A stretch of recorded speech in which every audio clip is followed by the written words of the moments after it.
Pranjali, and I am a Brampton volunteer at the Springdale branch. I love to paint and sketch. I've always had a passion for art. My interest in story writing is one of many different interests I have in the field. Today, I'm going to be giving you some tips to write a good story. Yay! I have always adored books. On rainy days, Harry Potter was my best friend. Then there was Rick Riordan and his Kane Chronicles, along with his Percy Jackson series to make me laugh. So many authors. I was in love with the writing and how each writer transported me to different places through words on a page. It was only natural I tried to create this magic myself, hence my interest in story writing. So I've got a few stories I've been working on. One is called the Harmonia Saga, another is called Miss Sunshine, but the one I've really started to develop is called Back When We Met. And those two are my characters, Kage on the left and Minori on the right. Stories are the very basis of human connections. Did you know the earliest form of storytelling dates back to the Paleolithic era? That's the era where cavemen existed. The very beginning of stories started with visual representations found on stones, and then shifted into storytelling. This transition happened between the medieval era. Now we have a lot of forms to access stories, ebook, cloud library, and our very own Brampton Library as well. Now that we've gone through, a little history of stories, I would like to move on to a story of my own. So I did mention Back When We Met. It's a romantic comedy about a high school girl named Astoria, you can see her in the pink, who meets a boy named Adil, the guy with the yellow shirt, until both realize that perhaps it's more than just fate that they met, with the help of a classmate and high school topper, Minori. My story isn't in novel format, it's in a comic style format. It's called manga. So the perspective of every main character is going to be shown. So far in my story, the perspectives of Minori and Astoria have been shown. Now we've reached one of the trickiest questions a writer has to answer. How do you create a good story plot?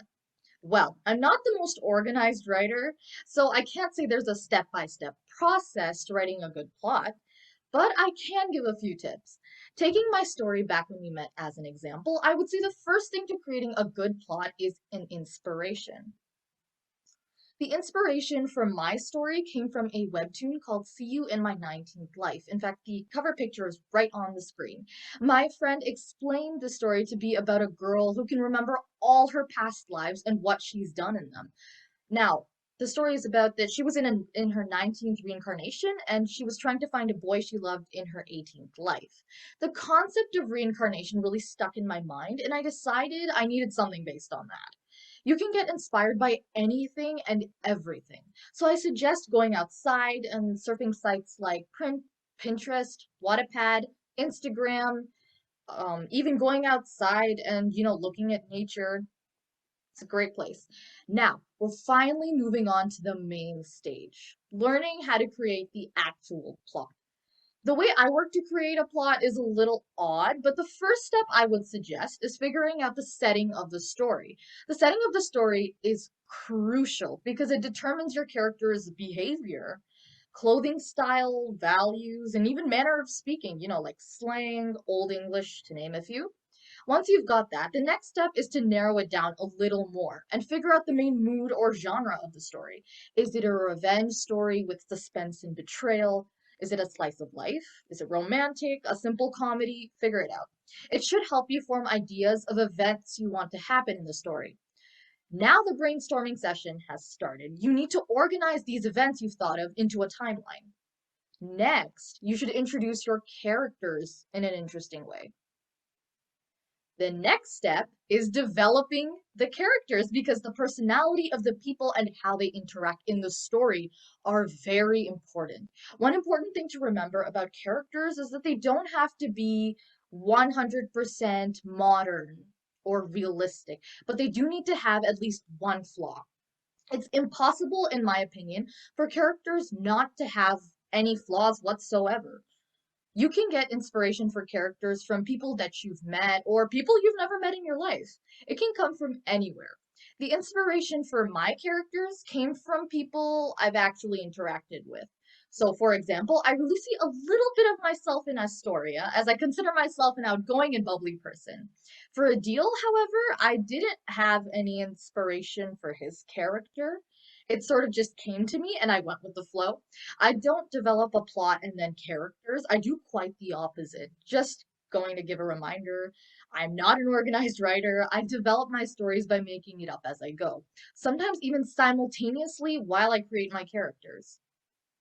So elaborating on the characters in Back When We Met, Astoria, who is shown in the picture on the left, she is a female lead and she is an optimistic, outgoing, impulsive girl, and she is an average grade student with two best friends, Manami and Kage. Manami is a side character and she's not in the images shown, but you can tell she's caring and sweet and she's a little bit shy.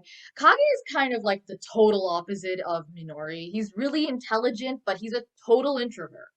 Adil, our male lead, has a bit of a cold exterior, but isn't conceited or anything. However, he does have trust issues. His family is rich, and he's a brilliant student, one of the best in his school. He can seem broody to those who don't know him well, but inside he's a kind-hearted person who loves to have fun. Now we come on to the second female lead in my story, Minori. She is an intriguing person who loves to keep the people around her guessing. She is headstrong, logical, and charming. Minori likes to show her fun-loving side only to those close to her, so she's a little bit similar to Adil in that sense. Though she's a smart girl, she knows more about the female and male lead than she says.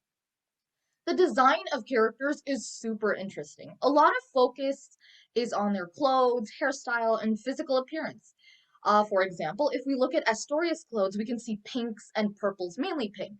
So the pink shows her bubbly and friendly personality. However, it can also signify her impulsiveness. So there's a lot of attention to that detail.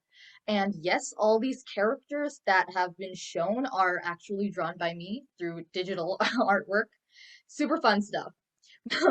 There are six types of conflicts: character versus nature, character versus society, character versus character, character versus self, character versus supernatural, and character versus technology. Character versus nature seems pretty self explanatory. For example, the protagonist is faced with the challenges of a natural disaster. Character versus society is one that a lot of books lean towards. Such issues include immigration struggles, school troubles, like that. Character versus character is another popular conflict as it is based on the protagonist versus the antagonist. Character versus self is not widely used, but I've seen some pretty good novels with this conflict. Mostly it's about the protagonist dealing with their insecurities. Character versus supernatural is basically every horror story ever. Lastly, character versus technology would be something more sci-fi related.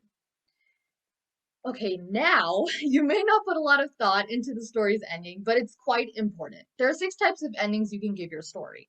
The first is obviously the typical fairy tale type ending, the resolved ending, happily ever after, the Snow White stories. The second is the one most of us hate, the cliffhangers. It hurts the soul of the readers. It is also known as unresolved endings.